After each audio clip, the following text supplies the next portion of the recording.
Have you ever thought about how the energy of the places you visit and travel and go, or where you work and live, affects you? Well, I've got some things that perhaps might provoke your thinking around that today. But first, I want to welcome you. Thanks for joining me. My name is Andrea Brown. This is Thrival Now, a new YouTube channel and podcast where I'm committed to helping you go from survival to thrival in your finances so that you can be more, do more, and give more. Before I jump in, I just want to give you context. I recorded this video about 8 months ago when we were traveling across country on a road trip from the East Coast to the West Coast, and I thought I'd lost this data and it had been deleted, and I stumbled on it just recently and thought that it was really important and I really wanted to share it. Just hope that it really provokes your thinking as it provoked me. So here that is. Thank you so much for joining today. It's pretty windy, so hopefully this isn't too bad. We changed campsites. We actually made our way into Oregon last night.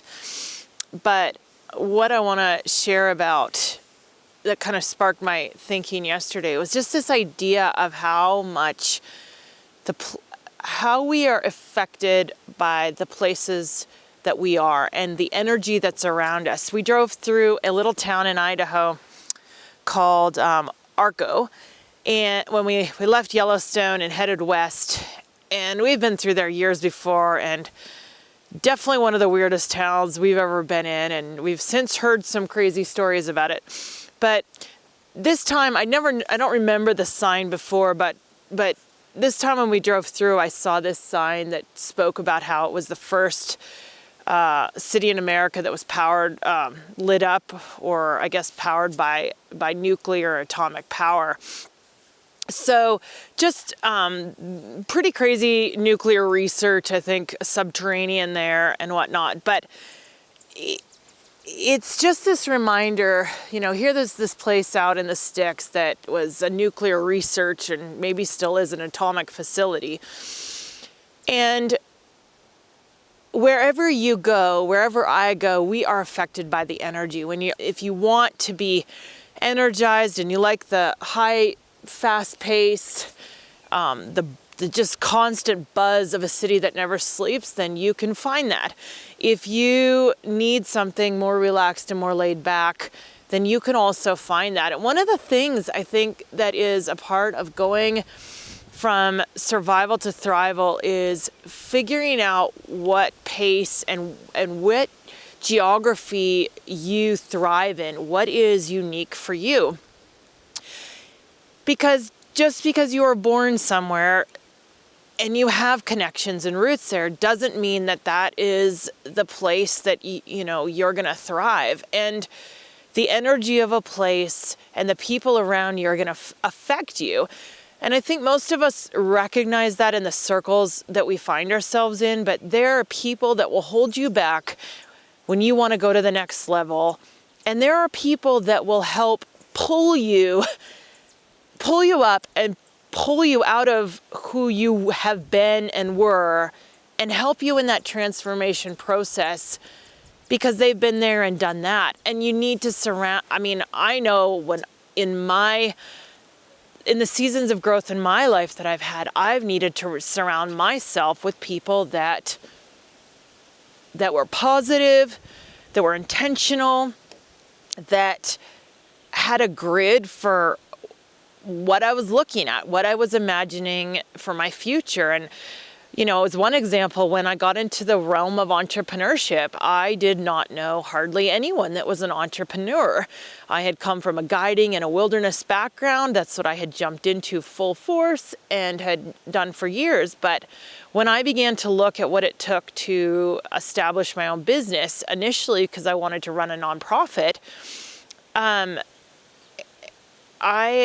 didn't know anyone personally that was doing that.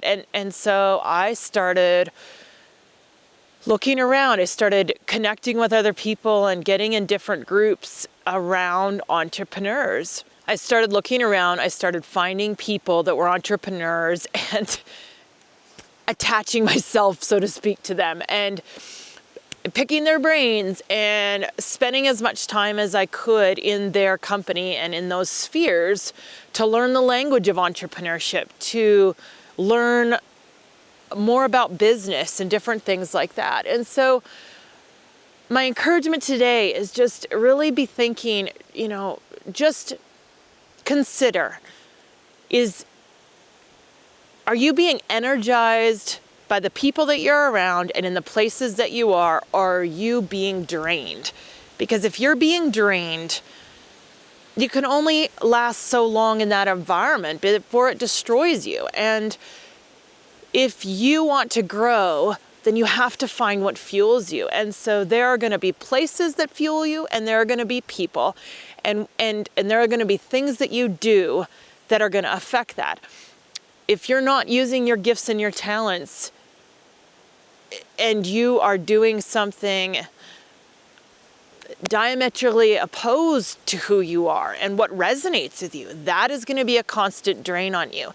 If you, for example, you don't have a value system for the pharmaceutical industry, but that's where you work in the corporate arena, then that can cause a disconnect, and there can be a discord in your life. And so part of moving from survival to thrival is finding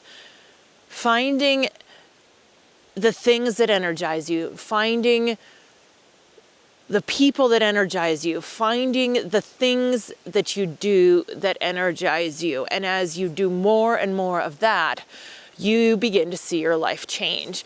And I can trace back in my life those places and the people and the locations of just leaps and bounds of my growth and my transformation as an individual. And I hope that this, if nothing else, that this channel, these videos, and in some small way, a connection, that these encouragements will be fuel for you to help help energize you and fuel your journey. That is my heart. That brings me joy, and this is why I'm doing it, because honestly, I am energized when I can encourage and challenge other people, and that's the bottom line. I'll see you on the next one.